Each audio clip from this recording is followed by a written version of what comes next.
what I have learned so far is, as a mediator, there are practical steps to be taken. First of all, the neutrality. And you have to understand that both parties, sometimes there is a tendency for one party to think that they are the most hurt, but then both parties would be hurting at the same time. And a mediator is the one who intercepts in the middle and tries to reconcile these people. But then there are skills that are really required. Going back to the community, I always try to, or I have been thinking of ways to apply this to the work I do. I work with families, and very often the conflicts which arise within families kind of find their way into the society.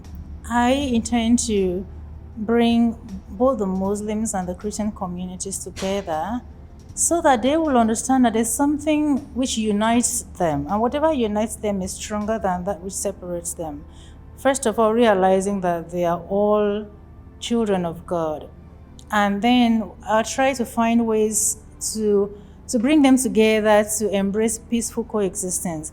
One strategy I would like to use from the skills I have acquired from here would be to liaise with the imams, pastors, and then the priests, and then give them a brief of what I had learned here, so that they in turn will step down to their different communities, and then at the end of the day, I'll bring all of them together, so that while there we can share our stories and then share our differences, understand that our differences also can be a source of unity for all of us.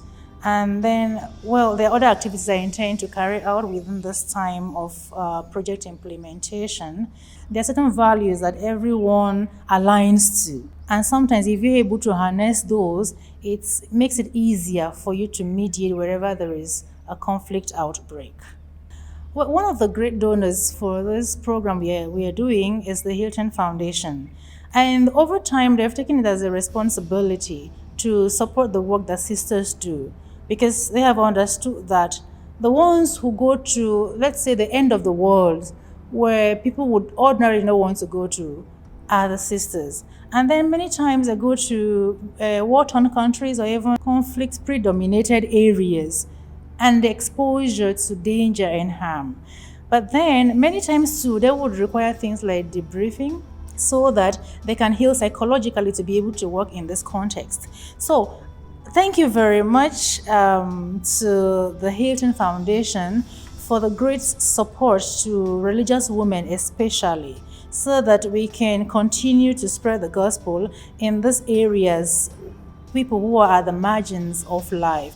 And of course, at the moment, we are still very few running this course or who have been admitted to this course. So really like that we see a greater number of religious women availing of this opportunity so that the gospel can spread. And we pray that you continually be blessed in what you do.